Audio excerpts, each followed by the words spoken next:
You all hear me okay? Good morning. Good morning. It's good to be here. Full disclosure, I'm not a structural engineer, and while I was trained in architecture, I'm not a licensed architect, so I really know nothing about tall buildings except that I like them. And I feel strongly, as was stated earlier, I feel strongly that one of our primary goals in the public sector in the development, land use planning world, transportation world, is that we have to concentrate growth near transit. So in a very real way, this symposium is great because it's bringing together people of like minds from very different disciplines, and I appreciate that very much. We like to think of the Transit Center plan in San Francisco as the mother of all TODs, as we say, transit-oriented developments. Ultimately, when this plan is built out, it will be, I believe, the highest density district of its size anywhere in the U.S. outside of New York City. The concentration of development within a very, very short walk of transit, of the largest transit terminal on the West Coast. So we're excited about this. I'm excited to be here. And some of you may have seen this presentation or versions of this many times. If you have, bear with me. We tend to do this little dog and pony show a lot, talk about what we do and why we've done it and the results of our work. As you all know, the only constant is change. San Francisco in the 50s was very different from the San Francisco of the 80s, will be very different than San Francisco in the next 20 years. The city is currently seeing its highest rate of growth since World War II, both in terms of office and housing development. That is nothing, as was stated earlier, that is nothing compared to China growth. But for us, it's significant, and it's in a city that is already the second densest city in the U.S.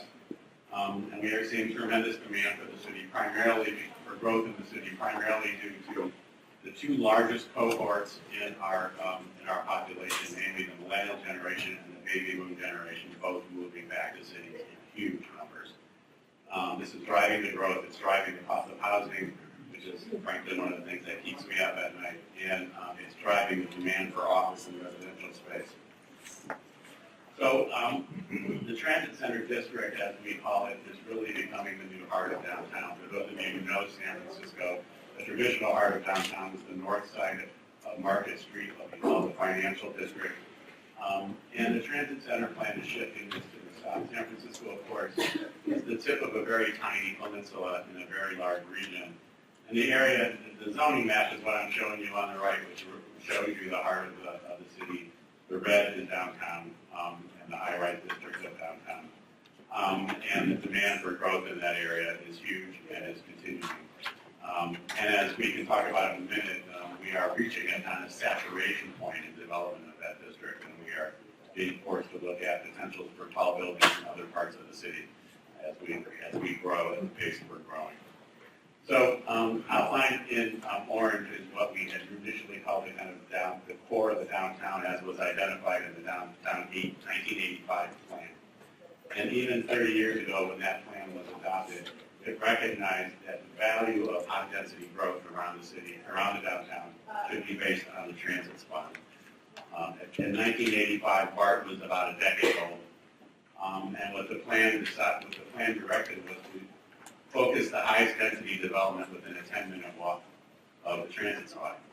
That has basically worked. I will give my predecessor, Dean Macris, a huge credit for developing this concept, because it's created a district where 70% of workers use transit to get to work.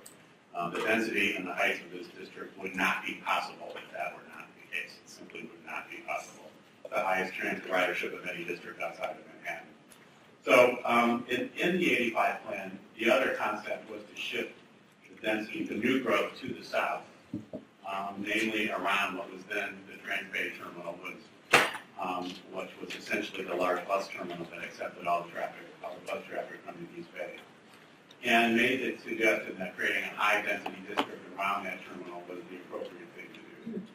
So in 2006, with our colleagues at the Redevelopment Agency, which is now the Office of Community Investment and Infrastructure, and the Trans Bay Joint Powers Authority, we developed a plan to not only, of course, build a new terminal, which is under construction, but to create a super high-density district around the terminal, and primarily office, but playing off the housing that had been developed immediately around this district in the earlier years.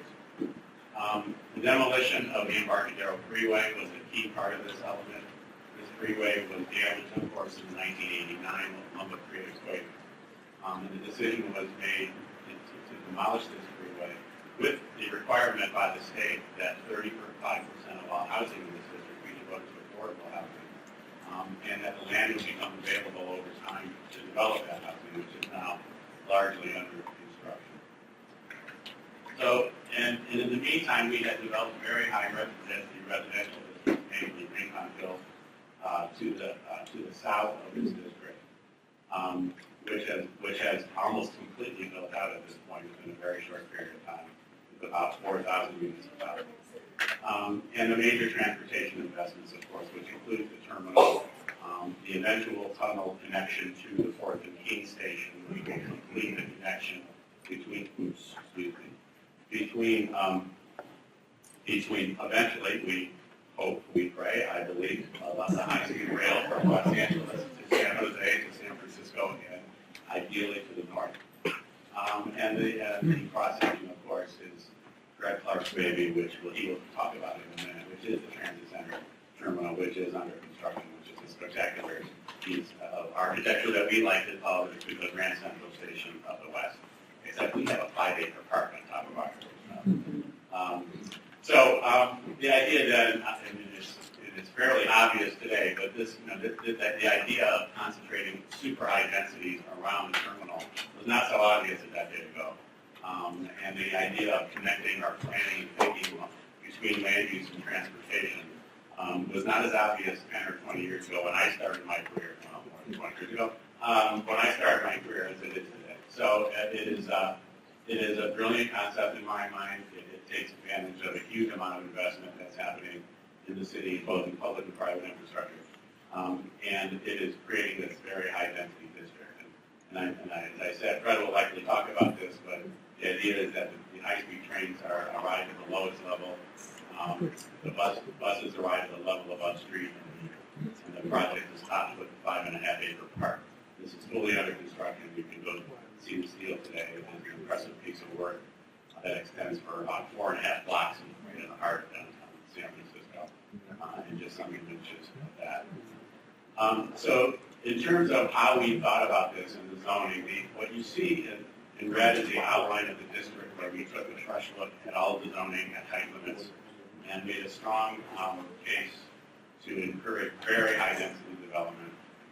The areas in gray are the areas, particularly the dark gray, are the areas where the freeway existed. That opened a tremendous amount of land for new development in that district. That part of the planned area is primarily residential.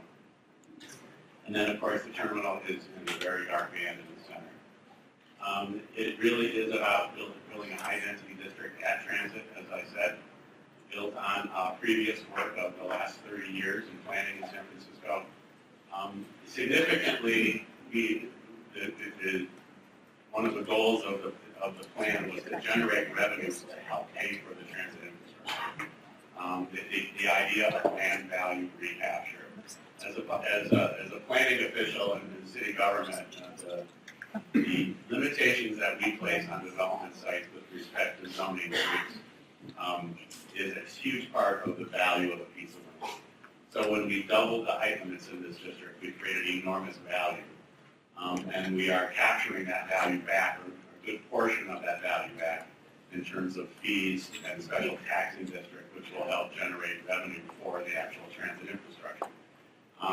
This plan, because of the significant amount of development that's possible in this plan will generate over time on the order of $1.5 billion to help pay for the public infrastructure in this district. And finally, we were very concerned, and we continue to be concerned about the notion that this district should be a prime example of environmental sustainability. So you see here in some of the images of the buildings that are either mostly under construction right now, I think all except the upper left, which is the First Division project, which is scheduled to be approved in 2 weeks by the Planning Commission, and proceed with construction later this year. All these buildings are under construction now, and you can see the height limits. San Francisco pays a lot of attention to the form of the skyline and trying to shape the city's So the tallest building, which Fred will talk about in a second, is the Salesforce Tower at the center of the slide, which is the 1,000-foot tower adjacent to the transit terminal. And just to give you a sense of where we were, this is the image of downtown about 3 years ago. This is what the plan will allow for, and which will largely be built in about 3 years, which is really quite striking. For those, as a planner, one of the frustrations in my career has always been, and many of my colleagues share this view, that our plan, we don't see the results of our work for many, many years. Right? We prepare a plan, we work on a plan, and then maybe in 20 to 30 or 40 years you see it play out. In this case, it's about 5 or 6 because of the pace of our economy. I'd like to say we planned it that way. The plan was adopted in 2012, and our timing couldn't have been better. Right? It was just at that moment when the regional economy was starting to explode, and we were seeing huge demand for office space, pent-up demand for residential space. And it's all happening as we speak. So again, taking different views. This is a view looking from the southwest at what was the images that you see gray in are the buildings that were planned and not under construction. So at the far left is the Raycon Tower, and then at the far right, and then left is the Parks Garden downtown. All of these projects were planned for and have been built, are almost all under construction or will soon be as we speak. So this, in about 2 years, we'll be able to take this photograph with real buildings where those images now exist. And we're proud of the fact that this is happening at the right time in the right place, and in a location of the city that just makes sense. Again, the image from Treasure Island. And, we like to think in San Francisco that we can control everything that gets built into a high level of detail. And of course, we try to do that, and we do our best. But the shape of the skyline has been a very important part of our thinking here, so that the Transit Center Tower, or the Salesforce Tower as it is now, will become a high point marking the center of the downtown at the Transit Center terminal.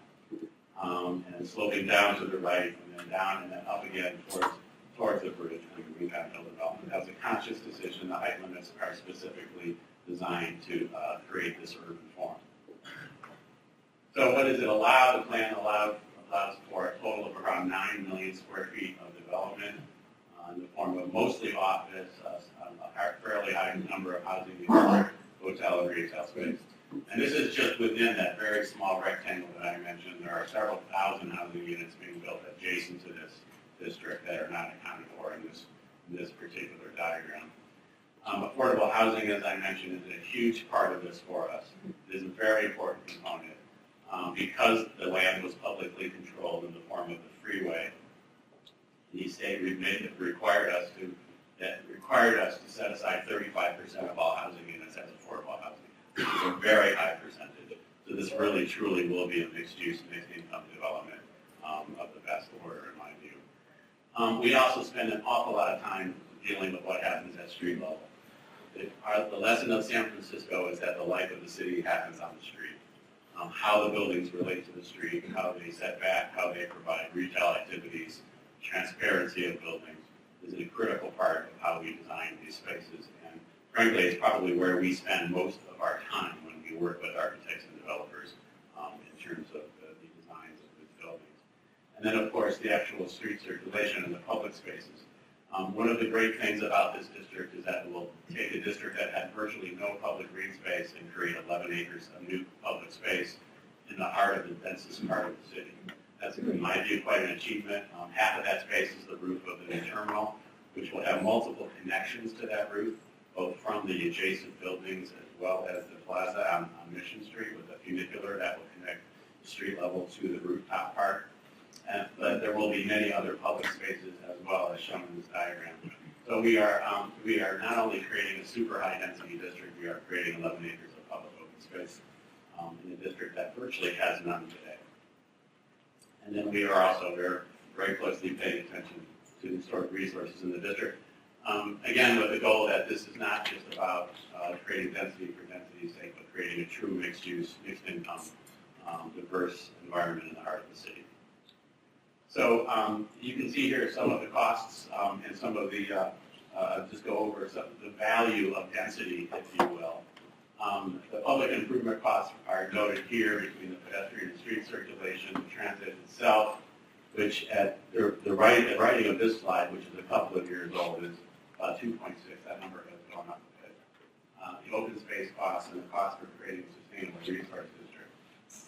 The density of development in this district essentially pays for all those improvements except the full cost of the transit service itself, because it's such a high cost. Because of the land value recapture, the value that is created by the increase in zoning heights and densities, we are able to essentially pay for all the public improvements, the open spaces, the street improvements, the sustainable district, by the development itself. There is virtually no general fund tax revenue being spent on any of these improvements, with the exception, of course, of the transit center itself, which is, of course, multiple billions of dollars and requires huge public investment. But again, I just can't emphasize enough the importance of density to make that happen. You simply can't do that without the density and heights of buildings in this district. And you can see here the funding program that accrues from that plan as well. The $700 million that's generated in special fees and special tax revenues that accrue to this district is in net present value. So over time, the projection is that it's about $1.5 billion that will go for funding in that district. So we are very proud of this plan. We think it makes sense in any number of ways. It is a plan that will create a new heart for downtown and really, I think, become a symbol of how to do high-density planning in an urban environment that makes sense from a sustainability standpoint, a financial standpoint, as well as a visual standpoint. Thanks for your time. I'm happy to take questions if we have time. Otherwise, I'll turn it over to my speaker. Thank you.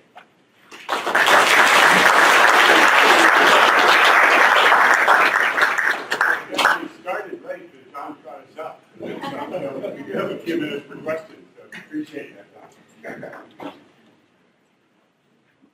It must be too early, or you haven't been caffeinated enough. I read in the news media coverage reporting there's a huge parking shortage for the transit center itself. Would that force the board of supervisors to change their attitude towards development? The question is that there's a huge budget shortage for the transit center. You're right, there is. The terminal itself has increased in cost by, I think, about $1 billion. And we have been asked to look for alternative sources of funding. And I didn't get into all of the details of that, but in addition to the requirement for housing in the former land that the freeway sat on, the requirement of the state is that the sale of those parcels, that the funds from the proceeds from the sale of those parcels go to the construction of the terminal. That money is proceeding, but there's still a gap. I think the board and the community have been incredibly supportive of this plan. Those of you who are from this area, you know that land use and development in this region is a blood sport, and it's typically development typically is not embraced with open arms. This has been a huge exception. When the plan was taken to the Board of Supervisors for approval, there were no speakers, none, who commented on this plan, and the board approved it unanimously. When they asked me about that, I said it's because it's a damn good plan, of course. But the reality is that people understand the value of this kind of approach, I think. So I don't think there's a danger of the board or the community fighting new development in the core of this area. There's plenty of fights and development in San Francisco outside of this area, but I think that the real challenge is how we continue to look for resources in a time of rising construction costs, rising land costs. There's huge support to make this thing happen. So in my mind, it's just a matter of time rather than if it will happen. It's only a matter of when it will happen. I just have a quick question. The question is, it's really simple. I think the question's, it's probably really simple, but what's next for San Francisco? I mean, it is, as you summarize, it's a wonderful effort, and it's happening quickly. But what happens after this? You mean the next round? You mean the next round of growth in the city? Yes. Is that right? Right, how do you see that? So I don't think I have a good image of a broader district, but we are proceeding with a plan for what we call Central Soma, south of Market, that would create a higher density district, or I should say higher density parcels in the area along the 4th Street corridor where the new subway is being built, and primarily near the Caltrain station. So that will create a district of 4 to 5 million square feet of office development. It's a better slide than any of mine.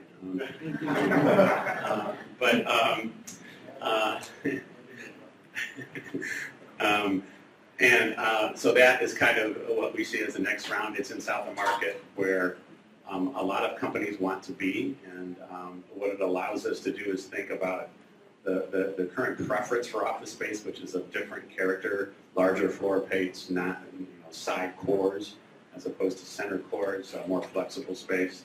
South of Market gives us the ability to do some of those larger footprint buildings.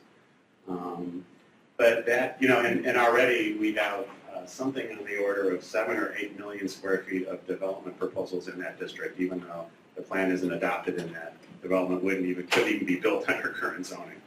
So we have folks lined up waiting for that to happen. That might be a little bit of an exaggeration. Maybe it's 5 or 6 million, something like that. Beyond that, we're now taking a new look at the Caltrain yard itself, which is immediately south of that district. It's 20 acres of diesel train storage in the middle of the city. And we are looking at the idea of the transportation system in that area, both in terms of allowing and creating an efficient alignment for high-speed rail to enter this downtown, as well as the alignment of 280. You may have heard the controversy that we are in fact looking at taking down a piece of San Francisco's 3rd freeway, not without controversy in and of itself. But the idea is to look at the best transportation system in that district and to figure out if there are development parcels left. We think there are that could allow for growth in that part of town as well. But it's clear that about 80% of the city's growth is going to happen in the southeast quadrant of the city. And so we are looking at all sorts of ways to allow that to happen, to encourage that to happen, while at the same time trying to understand how to best serve it from a transportation standpoint.